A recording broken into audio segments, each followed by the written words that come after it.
بات بھول جائیں. کہے ہاں مرنے والا اچھا بہت تھا, بڑا ملنسار تھا, بڑا خوش اخلاق تھا. یہی تو کمال ہے. زندگی ایسی گزارو کہ مرنے کے بعد یہ نہ کہے کوئی ارے وہ تو بڑا بیکار. اب سوچو جن کے خطاب ہی معین الدین پڑھ گئے ہو, غریب نواز پڑھ گئے ہو, خواجہ پڑھ گئے ہو, محی الدین جیسے خطاب سے جن کو پکارا گیا ہو, تو سوچو وہ کتنی ذات, کتنی اونچی شخصیت کا نام. بے شک سبحان. پہلا درس پیدائش نام کیا؟ حسن. آپ کے والد گرامی سید غیاث الدین, آپ کی پیدائش ہوئی. اب دیکھو ہمارے یہاں کے جو بچے ہیں ان کی تربیت بھی جو ہے ہمارے ماحول میں ہوتی ہے. ہم ہی لوگ پرورش کرتے ہیں, ان کی تربیت کرتے ہیں. لیکن ہمارے یہاں کے بچوں کی تربیت کیا ہو رہی ہے ہم سب جانتے ہیں. ابھی آپ چھوڑیے اپنے بچے کو اور دیکھیے آپ لوگوں سے وہ کیسے ملتا ہے. بلکہ ہم جب کسی کے گھر پہ چلے جائیں اور کوئی چھوٹا سا بچہ سامنے آ جائے جس کی عمر 5-6 سال ہو, تو اگر گھر کی تربیت اچھی ہوگی تو وہ فوراً سلام کرے گا مہمان کو. تربیت اچھی نہیں ہوگی تو نظر انداز کرے گا. تربیت اب تو ایسی ہو رہی ہے کہ ادھر بیٹا موبائل چلا رہا ہے, ادھر باپ موبائل چلا رہا ہے, ادھر ماں چلا رہی ہے, مہمان بیٹھا ہے تو وہ بھی چلانے لگا. اب میسج ایک دوسرے کو کر رہا ہے واٹس ایپ پہ چیک دی, ارے بھائی بیٹھنے کا معاملہ ہی تھا, دوسرے کا سامنے. سالم بھائی صحیح کرو نا, چلاؤ نا, بالکل صحیح کرو. انہوں نے موبائل نے بیڑا غرق کر دیا ہے. سچ میں یقین مانو اس وقت کا سب سے بڑا فتنہ اور سب سے بڑا طوفان اور سب سے بڑا شیطان اگر کوئی ہے تو وہ یہ موبائل نہیں ہے. ہاں اگر اس کا صحیح سے استعمال کیا جائے تو فائدہ نہیں ہے. تو فائدہ تو بیل کے بھی بہت ہے اگر صحیح سے استعمال کیا جائے. سمجھ رہے ہیں نا شکرا بھائی, فائدے تو جانور کو بھی صحیح سے استعمال کرو تو بہت ہے, اور اگر ایسے چھوڑو تو نقصان بھی بہت ہے.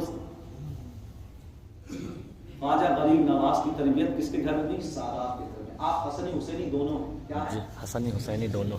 حسنی حسینی آپ دونوں ہی بات یاد رکھیں. 12 پشتوں سے آپ کا سلسلہ جو ہے حضور ابو اسحاق شامی جن سے سلسلہ چشتیہ سلوک شروع ہوتا ہے وہاں پہنچتا ہے, اور 27 سلسلوں کے بعد آپ کا سلسلہ نسب نبی کریم صلی اللہ علیہ وسلم سے جا کر مل جاتا ہے. سبحان اللہ. حضرت فاطمہ رضی اللہ عنہا سے. تو آپ حسنی نہیں ہیں, حسینی نہیں ہیں, نجیب الطرفین کے. ہمارے یہاں کا بچہ جب چھوٹا ہو 5-6 سال کا ہو, آج کے دور میں اس کے پاس موبائل ہوگا, بہترین پوسٹ بنائے گا, بہترین گیم کھیلے گا, چاہے وہ کوئی سا بھی گیم ہو. اسکول کی کتابیں بھی ایسے کچھ نہ کچھ پوئم بھی یاد کر لے گا, ذہن کا اچھا استعمال کرتا ہے. اس کو اللہ نے دی ہے, کیونکہ اللہ نے ذہن دیا ہے ہر کسی کو.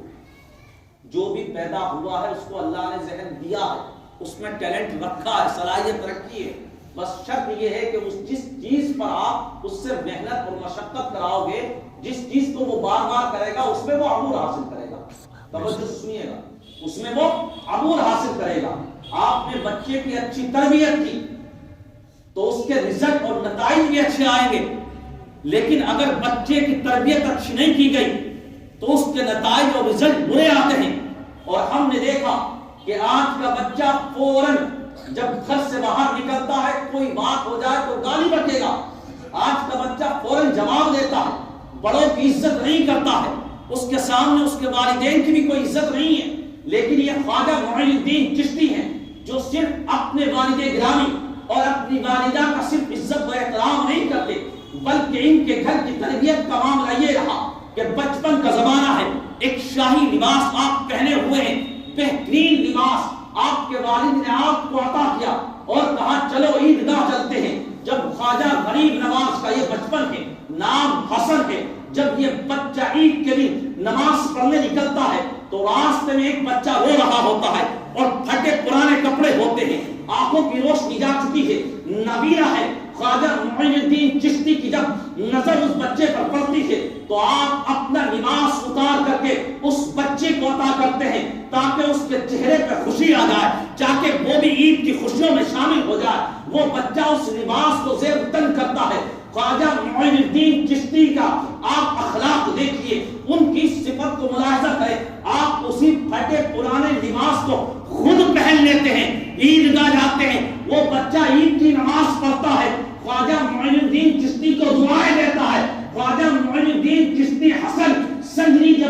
بچے پر نظر ڈالتے ہیں، اس کی خوشی کو دیکھتے ہیں تو رب سے کہتے ہیں مولا اس بچے کو جو خوشی ہم نے دے دی مولا وہ تو عطا کرتے ہو، وہ تو قبول کر۔ بچے کو اپنا کپڑا دے دیا بچپن کے اندر، اب یہ تربیت کہاں سے آئی؟ ماں باپ نے تو سکھائی ہوگی کہیں نہ کہیں سے، جی ہے نہیں؟ لیکن ہمارے بچوں میں یہ تربیت نہیں۔ پھر اس کے بعد خواجہ معین الدین چشتی اجمیری کے جو والد تھے ان کا انتقال ہوتا ہے 15 سال کی عمر میں۔ آپ کی عمر 15 سال ہے، والد کا انتقال ہوا تو آپ ایک دن باغ میں تھے اور آپ کو وراثت میں یہ باغ ملا تھا اور پنچکی ملی تھی۔ حضرت ابراہیم قندوزی رحمۃ اللہ تعالی ایک بزرگ ہیں، مجذوب بزرگ، یہ تاریخ یہ اسٹیجوں پہ نہیں ملے گا آپ کو سننے میں۔ آپ کو ہمارے یہاں کے پروگرام کی ایک ہی کوالٹی ہے، میں اور بھی جگہ مل جائیں گے آپ کو، ایسی بات نہیں، لیکن اسٹیجوں پہ کم ملے گی۔ ہم چاہتے ہیں کہ آپ کو وہ چیزیں بتائیں جو زمینی، ہم آسمان پہ لے کر ہی نہیں جاتے، ہم آپ کو زمین پہ رکھنا چاہتے ہیں، کیونکہ آسمان سے جب انسان گرتا ہے نا تو بہت لگتی، زمین پہ رہے اتنا ہی فائدہ۔ اس لیے میں کرامتیں کم سناتا ہوں، میں ان کی صفتیں جو اخلاق ہے اس پہ زیادہ ضرور ہوں۔ آپ نے تقریر مجھے سنی ہوگی بات، اور لوگ کرامتیں زیادہ بیان کرتے ہیں اور جو ہے آسمان پہ پہنچا دیتے ہیں تمہیں، اور پھر جب تم اٹھ کے جاتے ہو تو زمین پہ گر جاتے ہو، کیونکہ تمہاری نمازیں ختم ہو چکی ہوتی ہے، پڑھی ہوئی ہے کہ بھائی بخشش ہماری وہ کرا لیں گے، ہماری شفاعت کرا لیں گے۔ وہ بے شک شفاعت کرائیں گے، لیکن شفاعت بھی تو اسی کی ہوگی جو ان کی سنتوں پر چلنے والا ہو، ان کی انسانی زندگی گزر۔ بھائی تم میرا نام جپ رہے ہو لیکن اس سے محبت تو کرتے نہیں ہو، آپ کو چہرہ دیکھا نام لینے لگے، آپ نے کہیں دیکھا آپ نے ان کے نام لے والوں میں آپ نام لینے لگے آپ، لیکن آپ پیٹھ پیچھے وہی ہیں آپ، اور یہ لوگ تو آپ کی پیٹھ پیچھے کی بھی خبر رکھتے ہیں۔ تو خواجہ معین الدین چشتی کی اگلی بات سنیے، 15 سال کی جب عمر ہوئی آپ کی تو جب آپ کے والد کا انتقال ہو گیا تو ابراہیم قندوزی سے ملاقات ہوئی اور انہوں نے آپ کو تحفے میں، یعنی ابراہیم قندوزی کو آپ نے تحفے میں انگور دیے، انہوں نے اپنی جیب سے ایک تھلی کا ٹکڑا نکالا اور اپنے منہ میں ڈالا، روایت میں آتا ہے، اور اس ٹکڑے کو خواجہ معین الدین چشتی اجمیری کو دے دیا۔ آپ نے وہ ٹکڑا جیب اپنے منہ میں رکھ دیا، یا ایسی کھلی کا ٹکڑا دیا وہ منہ میں رکھ دیا۔ خیر، بزرگوں کا جھوٹا بھی بڑا فائدہ مند ہوتا ہے، سبحان اللہ، بلکہ بڑا پاور ہے ہمارے یہاں تو۔ آقا نے فرمایا انسان کا جھوٹا بھی پاک ہے اور مومن کے جھوٹے میں تو شفا ہے، اور اگر وہ ولی کامل ہو تو سوچو آپ، پھر تو بات ہی الگ ہے۔ اور ہمارے یہاں کے بچوں کو معاملہ یہ ہے کہ چھوٹے چھوٹے بچے، نہ ابھی امی آپ نے پانی پیا، میں یہ نہیں دوں گا، دوسرے پیوں گا، باپ آپ نے پیا، اچھا ماں باپ کا جھوٹا نہیں پہننا پہن، وہ پی پا رہے ہیں بچے، اب تو حیرت کی بات ہے۔ تو حضرت ابراہیم قندوزی نے جب وہ جھوٹا ٹکڑا دیا جو تھلی کا تھا، حضرت خواجہ معین الدین چشتی اجمیری نے وہ رکھ لیا۔ اب دل کی کیفیت بدلی، اب آپ نے سوچا کہ سب کچھ چھوڑ چھاڑ کر چل گئے، اور میں نے جمعے کے دن آپ سے کہا تھا کہ انسان جب سفر کرتا ہے، ٹریولنگ کرتا ہے، تو اس کی 2 وجہ ہو سکتی ہے، 3 وجہ ہو سکتی ہے، ٹھیک ہے؟ آپ یہاں سفر کر کے کیوں؟ آپ پیسہ کمانا چاہتے ہو، آپ اس لیے آتے ہو کہ گھر کی آپ کی پرورش ہو سکے، بچوں کا پیسہ پہنچایا جا سکے تاکہ گھر بار اچھا چلے، آپ پیسہ کما نہیں آئے، یا آپ ایجوکیشن حاصل کریں، لیکن کبھی کبھی تبلیغ کی خاطر بھی اپنا شہر چھوڑنا ہوتا ہے۔ خواجہ غریب نواز نے جہاں پیدائش ہوئی وہ ایران کا ایک شہر ہے سجستان، ایک روایت میں آتا سیستان، آپ کی وہاں کی پیدائش ہے، آپ نے وہ چھوڑا، اب آپ نکلے تو سمرقند و بخارا، کون سی جگہ؟ سمرقند و بخارا، وہاں جا کر آپ نے علم حاصل کیا، 15 سال کی آپ کی عمر، اس 15 سال کی عمر میں کیا حاصل کرنے گئے؟ علم۔ آپ نے وہاں قرآن بھی حفظ کیا، آپ کے استاد کا نام آتا مولانا حسام الدین، آپ کے استاد ہیں، ان کا نام روایت میں ملتا ہے۔ 4 سال 5 سال آپ ان کے پاس رہے، اور ٹوٹل جو آپ نے علم حاصل کرنے میں وقت گزارا ہے وہ ہے 34 سال۔ کتنا؟ 34 سال، 34 سال،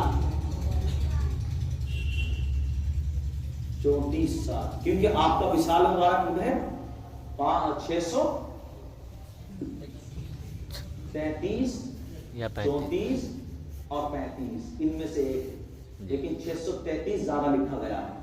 6 رجب المنور 633. ٹوٹل آپ کی عمر تقریباً 96 سال بنتی ہے.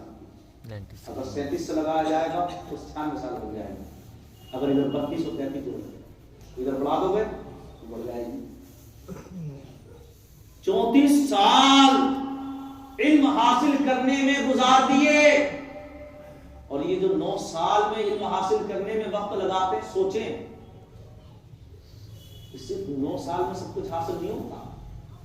اور پھر 20 سال روایت میں آتا ہے کہ آپ اپنے یعنی سمرقند و بخارا میں آپ نے علم حاصل کیا, پھر حجاز کی طرف چلے تو ایک راستے میں جگہ پڑتی ہے ہرگت, وہاں آپ نے اپنے پیر و مرشد سے ملاقات کی جن کا نام ہے خواجہ عثمان ہارونی یا ہرونی.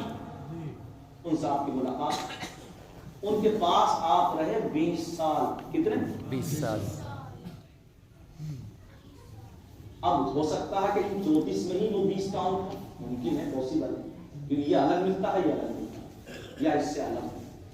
لیکن خواجہ عثمان ہارونی کی صحبت میں 20 سال رہنا یہ بتا رہا ہے کہ اگر تم مرتبہ چاہتے ہو اور سرفرازی چاہتے ہو تو جب تک کسی بڑے کے ساتھ منسلک اور وابستگی کا اظہار نہیں کرو گے, جب تک کسی اللہ والے کی صحبت میں نہیں رہو گے, تمہارا مقام بلند نہیں ہوگا.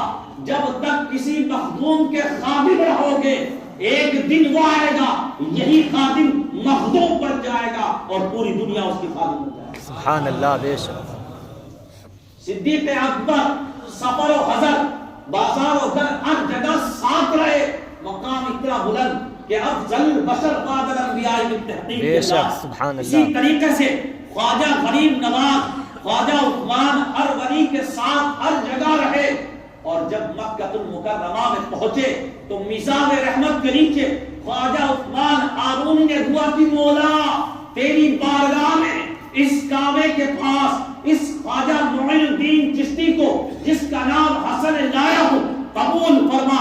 تو کعبے سے آواز آئی, ہم نے اپنی بارگاہ میں حسن کو قبول فرما لیا. سبحان اللہ. اور خواجہ معین الدین چشتی کو آپ کے پیر و مرشد نے کہا مبارک ہو. سبحان اللہ. مبارک ہو. اس کے بعد جب روضہ رسول پر پہنچے, جب مدینہ المنورہ پہنچے تو حضور خواجہ عثمان ہارونی نے سلام پیش کیا. اس کے بعد جب خواجہ معین الدین چشتی اجمیری نے سلام پیش کیا, الصلاۃ والسلام علیک یا رسول اللہ, الصلاۃ والسلام علیک یا حبیب اللہ صلی اللہ تعالی علیہ وسلم. روایت میں آتا قبر انور سے جواب آیا, وعلیکم السلام یا قطب المشائخ. خواجہ ہند وہ ہیں جن کو رسول پاک کی بارگاہ سے ہند کی ولایت عطا ہوئی ہے. بے شک. اللہ اکبر. یا رسول اللہ زندہ آباد. اللہ اکبر. یا رسول اللہ. خواجہ عثمان ہارون نے کہا مبارک ہو. اور اس کے بعد روایت میں آتا آپ مدینے کے اندر مدینہ المنورہ میں آپ کئی سال رہے. جواب ملتا کئی سال رہے, اور آپ نے وہاں پر جو علم سیکھا تھا وہ لوگوں کو سکھایا, تبلیغ مبلغ اسلام دیتے. پھر اس کے بعد رسول پاک صلی اللہ علیہ وسلم نے قبر انور سے آواز آئے معین الدین, تو روایت میں آتا بہت سارے معین الدین تھے. پھر اس کے بعد کہا جو سندھ سے آیا ہوا ہے, سندھ سے ایک جگہ ہے, اور روایت میں آتا سنگنی, لیکن اس کی تحقیق کی گئی تو سندھ سے ایک جگہ ہے, اس سے بنا ہے یہ, جو وہاں کا رہنے والا ہے. آپ پہنچے اور آپ کو ہند کی طرف روانہ کیا, جاؤ آپ کو ہند کی ولایت دی جائے. آپ وہاں سے جب چلے تو آپ داتا اجمیری کی وہاں جن کا مزار لاہور. پھر آپ وہاں سے ہندوستان کے دہلی چلے گئے, پنجاب ہوتے ہوئے دہلی آئے, پھر دہلی سے پھر آپ اجمیر گئے. سبحان اللہ. یہ آپ کا سفر رہا. اجمیر میں آپ نے قیام کیا. جب آپ نے اجمیر میں قیام کیا ہے تو اجمیر میں آپ نے جو تبلیغ کی ہے وہ ہم سب کے سامنے ہے. اس کے رزلٹ جو ہے وہ ہم لوگ ہیں, اس کا رزلٹ ہم لوگ ہیں. ظاہر سی بات ہے ہمارے باپ دادا وغیرہ جو اوپر سے رہے ہیں, کہیں نہ کہیں ہو سکتا ہے کہ انہوں نے حضرت خواجہ معین الدین چشتی اجمیری کی صحبت اٹھائی ہوئی, یا ان کے دست حق پر جو ہے دیکھ ہوئے ہوں, یا توبہ کی ہوئے عقائد ہوئے. یہاں تک بات میں نے بتا دی, لیکن اب بات کا دوسرا ان کے لیے. دیکھو ایک حدیث پاک ہے اور بڑی مشہور و معروف ہے، اور وہ حدیث قدسی ہے. کیا ہے؟ حدیث قدسی. بس اس حدیث کو میں وضاحت کے ساتھ بیان کروں گا. وہ کیا ہے؟ حدیث قدسی ہے. حدیث قدسی وہ جس کو روایت کرنے والے آقا صلی اللہ تعالی علیہ وسلم ہیں، اور بخاری شریف کی حدیث پاک ہے. اس کی ہے بخاری شریف کی حدیث پاک ہے. روایت کرنے والے آقا صلی اللہ تعالی علیہ وسلم نے فرمایا کہ اللہ نے ارشاد فرمایا. بے شک. کس نے کہا؟ اللہ نے ارشاد فرمایا جس نے میرے ولی سے جنگ کی اس سے اعلان جنگ کیا جاتا ہے. اللہ. اور جو فرائض کو ادا کرنے والا ہے وہ میرا قرب پاتا ہے، اور جو نوافل کثرت سے پڑھتا ہے وہ قربت میں آگے بڑھتا ہے، اور اتنا بڑھ جاتا ہے کہ میں اس سے محبت کرنے لگتا ہوں، یعنی اللہ. اور پھر اللہ نے فرمایا، اب حدیث کا وہ الفاظ، پھر اللہ نے فرمایا جب میں اس سے محبت کرنے لگتا ہوں جو نوافل کی کثرت کرتا ہے، فرمایا میں اس کے کان بن جاتا ہوں، سبحان اللہ. میں اس کی آنکھیں بن جاتا ہوں، میں اس کے ہاتھ بن جاتا ہوں، میں اس کے پاؤں بن جاتا ہوں، اور جو وہ مانگتا ہے میں اسے عطا کرتا ہوں. سبحان اللہ. بے شک. یہ حدیث پاک ہے. اب جواب ان کے لیے جو کہتے تھے، میں نے کہا تھا شروع میں، دعا کے ہماری یہ دو ان کی، بے شک. دو ہاتھ ہمارے ہیں دو ان کے، جواب دو بڑھیا. پاؤں ہمارے ہیں دو ان کے. اور میں نے آیت کا پڑھی تھی سورہ جاسیہ کی آیت نمبر 21. اللہ نے فرمایا سواء محیاہم ومماتہم، ان کی زندگی کی طرح نہیں، ان کی موت کی طرح نہیں. آگے ارے ایک عام انسان ہے اور وہ اگرچہ مسلمان ہے لیکن وہ نماز نہیں پڑھتا. خواجہ معین الدین چشتی اجمیری وہ ہیں جو دن یا رات ہو ہر وقت کی نماز ادا کرتے اور کثرت نوافل پڑھتے ہیں، لیکن ان کی زندگی دیکھ. تو یہ کہتا ہے کہ دو آنکھیں تیری ہیں دو ان کی ہیں، اور دو کان تیرے ہیں تو دو ان کے. تو سن، یہ وہ اللہ والے ہیں کہ جب غوث الثقلین حضرت سیدنا شیخ عبد القادر جیلانی نے سرزمین بغداد سے کہا کل ولی قدم وانی علی قدم النبی بدر الکمالی، کہ میرا قدم ہر ولی کی گردن پر ہے اور میری گردن پر صرف رسول کریم صلی اللہ تعالی علیہ وسلم کا قدم ہے. تو خراسان کی پہاڑی پر جو کئی میل دور ہے، روایت میں آتا کئی سو میل کی دوری ہے اس خراسان پہاڑی سے لے کر کے بغداد کے درمیان کی. لیکن سن، تو کتنی دور کی سن سکتا ہے، کتنی تیرے اندر طاقت سماعت کی دے کہ تجھے کتنی دور سے آواز دی جائے اور تجھے سنائی آ جائے. لیکن خواجہ معین الدین چشتی اجمیری کے کانوں کی سماعت کو دیکھ کہ جب بغداد کے اندر حضور خواجہ غریب نواز کے کانوں میں یہ آواز پہنچی کہ غوث اعظم نے کہا میرا قدم ہر ولی کی گردن پر ہے، تو خراسان کی پہاڑی پر بیٹھا ہوا یہ غریب نواز، یہ معین الدین چشتی اجمیری کہتا ہے بل قدا کا قدم کا تیرا قدم اے غوث الثقلین صرف میری آنکھوں پر نہیں بلکہ میرے سر پر بھی ہے اور میری آنکھوں پر بھی ہے، میری گردن پر. سبحان اللہ.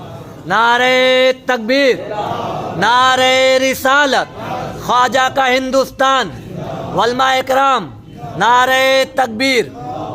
بے شک بہت قوت.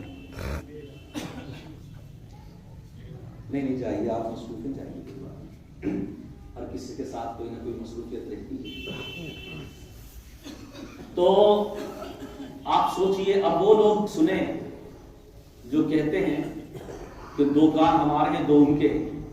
آپ میں سے کسی کے اتنے اونچے لیول سننے والے کان ہیں؟ تو آپ برابر ہوئے. ارے تیری سماعت ان کی سماعت کی طرح نہیں، کیونکہ وہ نور الہی جو ان کی کانوں میں ڈالا ہے. اللہ نے یہی تو کہا جب میرا قرب حاصل کر لیتا ہے تو میں اسے محبوب بنا لیتا ہوں، اور ایسا محبوب بناتا ہوں کہ اب اس کے ظاہراً جو کان ہیں اس کی سماعت کا عالم یہ ہے کیونکہ میں کان بن جاتا ہوں. تو اب وہ صرف خالی دوری یہ نہیں کہ جو ظاہر دکھتی ہے، بلکہ مشرق سے پکارا جائے تب بھی وہ سن رہے ہیں اور مغرب سے پکارا جائے تب بھی وہ سن رہے ہیں. سبحان اللہ. ارے جب تیری سماعت اور ان کی سماعت برابر نہیں ہے تو تو کیسے دعویٰ کر سکتا ہے؟ اور حدیث پاک کے الفاظ ہیں، آقا نے فرمایا کہ اللہ نے فرمایا کہ جب میں محبوب بنا لیتا ہوں تو اس کی آنکھیں بن جاتا ہوں. کیا بن جاتا ہوں؟ آنکھیں بن جاتی. اس کی آنکھیں بن. اس سے آپ کو حدیث کی بھی وضاحت ملے گی، ورنہ آپ سوچ سکتے ہو اللہ نے یہ کیسے کہا. کیونکہ حدیث میں کیا کہا؟ آپ نے فرمایا اللہ نے کہا کہ جو میرا قرب حاصل کر لیتا ہے، جو مجھے محبوب بن جاتا ہے، تو میں اس کے آنکھ بن جاتا ہوں، میں اس کے کان بن جاتا ہوں. تو اس کی وضاحت کر رہا ہوں، میں ایسے بن جاتا ہوں.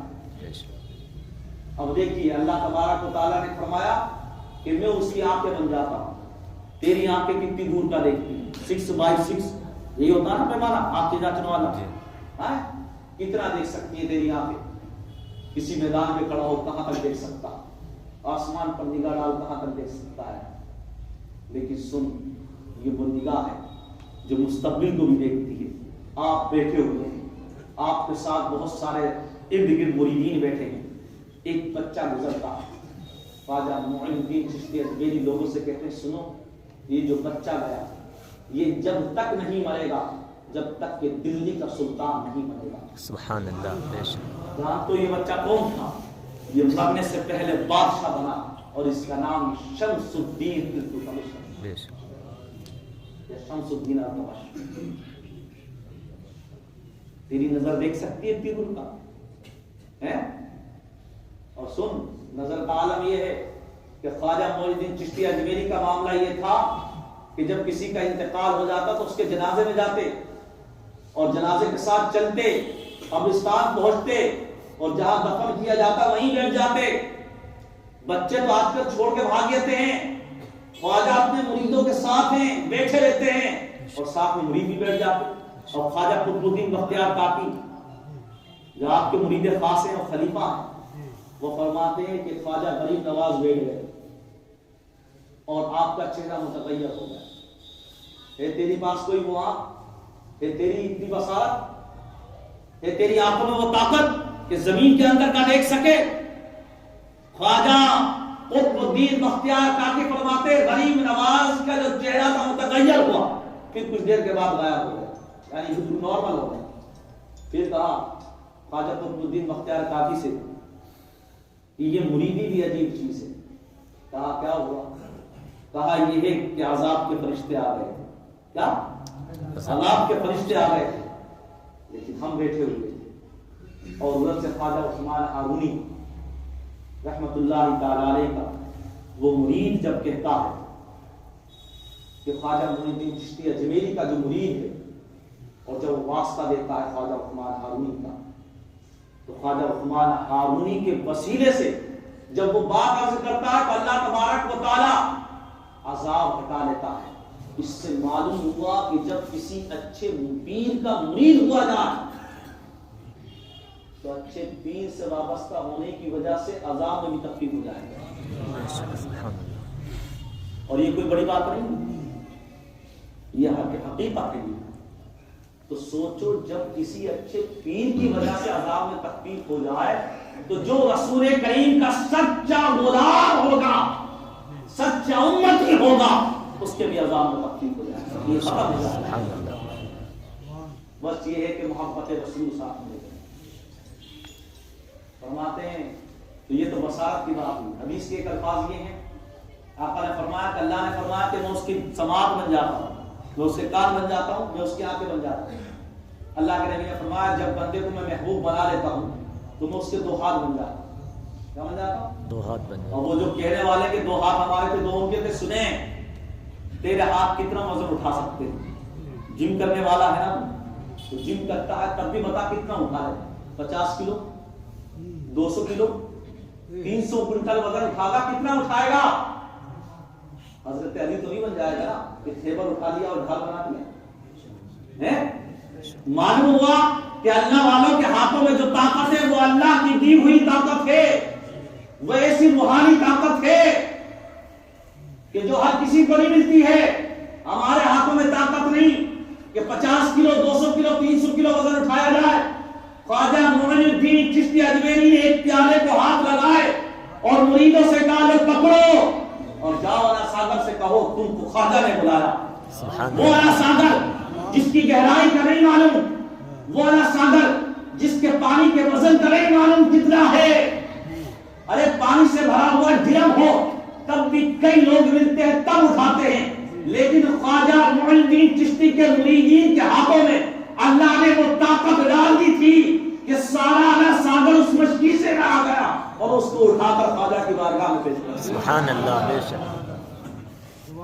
اب کہہ سکتا ہے کہ تیرے بھی دو ہاتھ ہیں ان کے بھی دو ہاتھ ہیں؟ نہیں کہہ سکتا۔ ارے دیکھ، تیرے دو ہاتھ ہیں لیکن اس کام کے نہیں ہیں کہ تو وزن اٹھا سکے، کیونکہ اصل وزن اٹھانے والے ہاتھ تو یہ۔ تو اس حدیث کی اب وضاحت ہو رہی ہے کہ اللہ نے فرمایا کہ جب اللہ کسی کو محبوب بنا لیتا ہے تو اس کے دو ہاتھ بن جاتا ہے، تو یہ دو ہاتھ ہوتے ہیں۔ اور کیا فرمایا کہ دو پاؤں ہے نا، اللہ نے فرمایا جب ہم کسی کو محبوب بنا لیتے ہیں تو اس کے دونوں پاؤں بن جاتے ہیں۔ یہ بھی حدیث کے الفاظ ہیں۔ اور آپ کو آج حدیث کا بھی درس مل رہا ہے، آپ کو خواجہ کا ذکر بھی ہو رہا ہے، دونوں ہو رہا ہے ایک ساتھ۔ حدیث کی وضاحت چل رہی ہے، دو پاؤں بن جاتا۔ تو تیرے بھی دو پاؤں کہاں جاتے ہیں؟ فلم دیکھنے، سینما ہال۔ تیرے دو پاؤں کہاں جاتے ہیں؟ مارکیٹ گھومنے۔ تیرے دو پاؤں کہاں جاتے ہیں تجھے لے کر کے؟ چلتا تو بھی انہیں پر ہے۔ اور کتنی تیز چل سکتا ہے؟ 1 منٹ پہ کتنی دوری کرے گا؟ 1 رات میں کتنا چلے گا؟ بتا، یہاں سے کتنی دور تک پہنچ سکتا ہے؟ 1 رات میں کتنی مسافت طے کر سکتا ہے؟ زیادہ دلی پار کر جائے گا، یوں بھی پہنچ کے چل دوں رامپور پہنچ جائے گا، اس سے آگے کہاں تک پہنچے گا؟ 200 کلومیٹر چلنے کا رات بھر میں، 300 کلومیٹر رات بھر میں چلے گا، کتنا چلے گا؟ پھر تک ہار کے بیٹھ جائے گا۔ لیکن خواجہ معین الدین چشتی کا وہ مرتبہ ہے، وہ نرالی شان ہے کہ آپ کے بارے میں آتا ہے کہ جب رات کو ہو جاتی تھی تو پوری رات مکہ المکرمہ اور مدینے میں گزرتی تھی اور فجر واپس آ کر اجمیر میں ہوا کرتی۔ سبحان اللہ، بے شک۔ قدموں میں اللہ نے وہ روحانی طاقت رکھ دی ہوتی ہے۔ آپ سوچو جس کا مقام اتنا بلند کتنا چل سکتا ہے؟ اجمیر سے مدینہ تو بہت دور ہے، مکہ تو بہت دور ہے، رات میں جا کے واپس آئے گا کوئی؟ سمجھو عرفان بھائی میری بات ہے؟ یہ حدیث ہے، حدیث، اس حدیث کو سمجھو۔ جو لوگ اعتراض کرتے ہیں ان کو یہ بخاری کی حدیث پاک سنانا کہ اللہ نے فرما دیا کہ جس کو ہم محبوب بنا لیتے ہیں اس کی 2 آنکھیں بن جاتے ہیں، اس کے 2 کان بن جاتے ہیں، اس کے 2 ہاتھ بن جاتے ہیں اور اس کے 2 پاؤں بن جاتے ہیں۔ اور اس پاؤں کو کسے وضاحت کرنا ہے، اس پر میں نے آپ کو واقعے اور مثالیں اور دلیلیں دے دیا۔ اور سنو،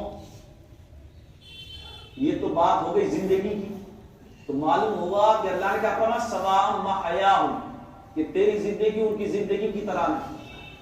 تو سوچ، ایک عام مسلمان اور ایک خاص مسلمان، عام سے خاص ہونے کے لیے ضروری کا فرائض پڑھتے رہو، اللہ نے فرمایا میرا قرب ملے گا، اور نوافل کثرت سے پڑھو گے اور مزید قرب ملے گا، اور ایک وقت ایسا آئے گا میں محبوب بنا لوں گا، اور پھر فرمایا کہ میں اس کے کان بن جاؤں گا، میں اس کی آنکھیں بن جاؤں گا۔ ٹھیک نا؟ تو معلوم ہوا کہ یہ اللہ کے خاص بندے ہیں، تو ہماری زندگی ان کی زندگی کی طرح۔ پھر اللہ نے فرمایا سواء محیاہم و مماتہم، فرمایا ان کی موت بھی تیری موت کی طرح نہیں۔ اب سن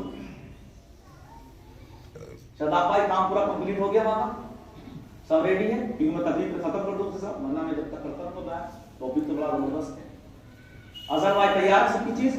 آج انشاءاللہ آپ کو خواجہ کا لنگر بھی دیں گے انشاءاللہ۔ کہیے سبحان اللہ۔ لیکن لنگر یہ ٹھیک ہے، دعوت نہیں کسی کی۔ اب سنیے، لوگ کہتے ہیں کہ مرتے ہم بھی ہیں مرتے وہ بھی ہیں، کہنا بالکل بے شک، مرتے تم بھی ہو مرتے وہ بھی ہیں۔ لوگ کہتے ہیں دفن ہمیں بھی کیا جاتا انہیں بھی کیا جاتا، کہنا بے شک دفن تمہیں بھی کیا جاتا انہیں بھی کیا جاتا۔ لوگ کہتے ہیں ہمارے مسلمانوں میں کہتے ہیں لوگ کہ کفن ہمیں بھی دیا جاتا انہیں بھی دیا جاتا، کہنا بے شک تمہیں بھی دیا جاتا ان کو بھی دیا جاتا۔ لیکن لوگ کہتے ہیں قبر ہماری بھی ہے ان کی بھی، کہنا بے شک ان کی بنتی ہے تمہاری بنتی ہے۔ لیکن سن، رب نے کہا ان کی موت ان کی موت کی طرح نہیں، جیسے زندگی ان کی زندگی کی طرح نہیں، ایسے ہی عام مسلمان کی دیگر مسلمانوں کی طرح نہیں۔ کہنا تیری قبر بنتی ہے، بتا کتنے آتے ہیں یہ بھی نہیں پتا چلتا، دوسری یا تیسری جنریشن کے بعد کہ تیری قبر کہاں ہے۔ بھائی تیرے بچوں کو بتا، تیرے بچوں کو بتا، لیکن جو ان کے بچے آئے ہیں ان کو نہیں بتاؤ گی لکڑدادا کی پردادا کی قبر کہاں ہے۔ کہنا یہ وہ ہے کہ اب 812 راؤنڈ سو رہا اور پوری دنیا کو پتا ہے کہ قبر کہاں ہے، اور یہ وہ قبر ہے۔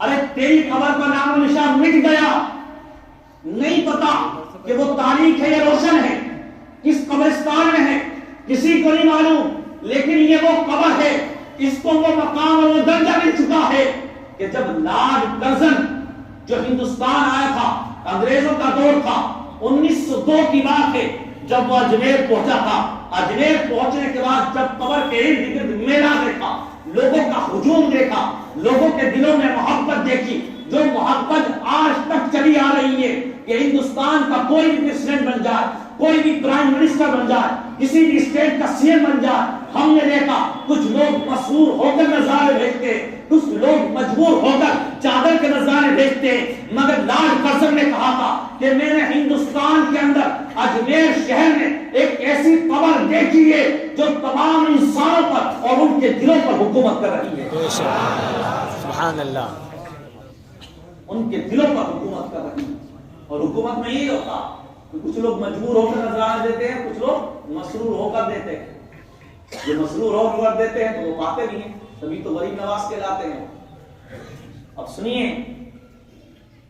تو معلوم ہوا کہ ہر کسی کی قبر بھی برابر نہیں ہے، اور موت کی بات تھی نا، موت کہ نا جب تو مرتا ہے تو مرنے کے بعد کچھ نہیں پتا تیری آنکھیں پھٹی ہیں یا بند ہے، کچھ نہیں پتا تیرا منہ کھلا ہے یا بند ہے، کچھ نہیں پتا تیری ٹانگیں ایسی ہیں یا ویسی ہیں، یہ تو راز تیرے گھر والے جانتے ہیں، بعد میں پھر سیدھی کرتے ٹانگیں، آنکھیں بند کرتے ہیں، پھر درست کرنے کی کوشش کرتے ہیں کہ نہ مرتا تو بھی ہے، مرتے یہ بھی، لیکن مرتے کے ساتھ ہی نام تیرا کوئی نہیں لیتا، تیرے لیے مغفرت کی دعائیں کرتا ہے، اور تجھے محبت کا سرٹیفکیٹ نہیں ملتا کہ تو اللہ کا محبوب ہے بھی نہیں ہے۔ تو سن، جب 6 رجب المرجب کی صبح ہوتی ہے تو روایت میں آتا ہے کہ نماز عشاء پڑھنے کے بعد خواجہ معین الدین چشتی اجمیری اپنے حجرے میں گئے، اب فجر کا وقت ہوتا ہے، لوگ منتظر ہیں کہ خواجہ معین الدین چشتی آنے والے ہیں اور نماز ادا کی جائے گی، لیکن خواجہ معین الدین چشتی اجمیری اپنے حجرے سے جب نہیں نکلتے، لوگ حجرہ کھولتے ہیں، کھولنے کے بعد جب خواجہ معین الدین چشتی اجمیری پر نظر پڑتی ہے تو اس وقت غیب سے آواز آتی ہے، ایک روایت میں کہ پیشانی پہ لکھا ہوتا ہے کہ ہاں کہ یہ بندہ جو ہے حبیب اللہ مات فی حب اللہ، لوگوں نے کہا کہ حضرت خواجہ معین الدین چشتی اجمیری کا جب حجرہ کھولا گیا تو اس وقت آپ کی روح قفس عنصری سے پرواز کر چکی تھی، یعنی آپ کا وصال ہو گیا تھا، اور آواز یہ آ رہی تھی کہ اللہ کا حبیب اللہ کی محبت میں اس دنیا سے چلا گیا۔ سبحان اللہ، بے شک۔ معلوم ہوا کہ مرنا بھی تیرا اور ان کا الگ ہے، یہ وہ ہیں جن کو مرتے ہی محبت خدا کا سرٹیفکیٹ مل جاتا ہے۔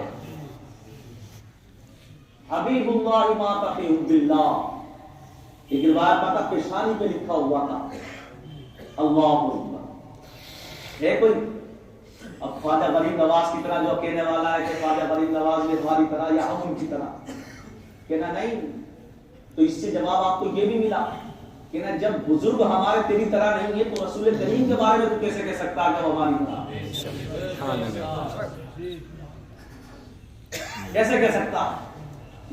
ہم نے ان کی مثالیں دوں گا تو بات ہو جائے گی۔ اور خواجہ معین الدین چشتی اجمیری مرنے کے بعد، وصال فرمانے کے بعد کہ نہ تو مرتا ہے تیری قبر کا بھی نہیں پتا، بلکہ اگر قبرستان کا پتہ بھی چل جائے تو لوگ تیرے لیے مغفرت کی دعا کرتے، لیکن جب یہ لوگ مرتے ہیں نا جو اللہ کے ولی ہوتے ہیں تو مرنے کے بعد لوگ ان کے لیے ضرور اصالہ ثواب کرتے اور ان کے ذریعے اور وسیلہ بنا کر دعائیں مانگتے اور قبول ہوتی ہے۔ کیوں؟ کیونکہ عام مسلمان کا بھی یہ درجہ رکھا ہے کہ جب دفن کر دو ہو اس کو چلتے ہو تو وہ تمہارے قدموں کی آواز کو سنتا، وہ دیکھتا بھی ہے کہ تم کیا کرنے آئے ہو، قبر پر کیا پڑھ رہے ہو، وہ سب سنتا ہے۔ ایک دفعہ بابا فرید الدین گنج شکر جو خواجہ قطب الدین بختیار کاکی کے کون ہیں؟ مرید ہیں، خلیفہ ہیں، تو خواجہ محمد الدین چشتی کون ہوئے ان کے؟ دادا پیر ہو گئے، لیکن ماشاءاللہ ایک خانقاہی آدمی ہمارے ماشاءاللہ مومن صاحب، نام ہوئی نہیں نا، مومن صاحب ماشاءاللہ، ان کے والد صاحب بھی بہت نیک اور بزرگوار ہیں ماشاءاللہ۔ تو اس لیے جانتے کہ یہ سلسلوں سے رہنے والے ہیں اور یہ پتہ ہونا چاہیے ہمیں اپنا، تبھی آپ سمجھو گے۔ ہمارے لوگوں کو تو پتہ نہیں، بچوں کو تو پتہ ہی نہیں کچھ کہ سلسلے کیا ہوتے ہیں، وہ یہ سمجھتے کہ سب یہ فالتو چیزیں ہیں، حقیقت بات ہے۔ اس لیے میں تقریر کا انداز آج بدلا ہوں، حدیث بیان کر کے میں نے بتایا کہ ہماری طرح نہیں۔ اب سنو کہ نہ مرتا تو بھی ہے بے شک، لیکن قرآن نے کہا سواء محیاکم و مماتکم، نہ تیری زندگی ان کی طرح اور نہ تیری موت ان کی طرح. سن، مرتا تو بھی ہے، قبر میں جانے کے بعد تجھے بھی پتا کہ لوگ چھوڑ کے چلے گئے، کون تیرے لیے دعا کرنے آیا کون نہیں آیا. لیکن سن، بابا فرید الدین گنج شکر بیٹھے دادا پیر کے بارگاہ میں نمازیں پڑھتے ہیں پہلے تو مسجد کے اندر، پھر فرماتے میں پہنچا اور پہنچنے کے بعد تلاوت شروع کر دی. اب یہ ہے اللہ والے کہ جب مزاروں پہ جاتے ہیں تو اس انداز میں جاتے ہیں یہاں سے ادب بھی ملے گا. فرماتے بابا فرید الدین گنج شکر میں خوب تلاوت کرنے لگا، تقریباً سورہ کہف تک میں پہنچ گیا. 15واں پارہ میں تلاوت کر رہا تھا یا 16واں پارہ میں تلاوت کر رہا تھا. فرماتے تلاوت کرتے کرتے مجھے کچھ غلط پڑ گیا یا چھوٹ گیا مجھ سے کچھ. فوراً قبر سے آواز آئی، بیٹا چھوٹ گیا، غلط ہو گیا. پھر میں نے ریپیٹ کیا، پھر میں نے صحیح سے پڑھا، پھر آواز آئی بہت اچھا پڑھتے، بہت اچھا پڑھتے ہو. اب خواجہ معین الدین چشتی کے خلیفہ کے خلیفہ ہے بابا فرید الدین گنج شکر. فرماتے اب جب قرآن پڑھ چکا ہوں، ایک تو یہ بات ہو گئی، اب ہے ایسی کوئی خبر، ایسا کوئی مردہ جو اندر سے بتائے غلطیاں. فرماتے اب اس کے بعد میں نے ہاتھ اٹھائے، اللہ بڑے گناہگار ہیں، پتہ نہیں بخشش ہوگی نہیں ہوگی. فرماتے پھر خبر سے آواز آئی کہ جو نمازیں اس خشوع و خضوع سے پڑھتا ہو اور جو قرآن کی تلاوت اتنی خوبصورتی سے کرتا ہو، اللہ ایسے ہی لوگوں کی بخشش فرماتی ہے. سبحان اللہ. بے شک.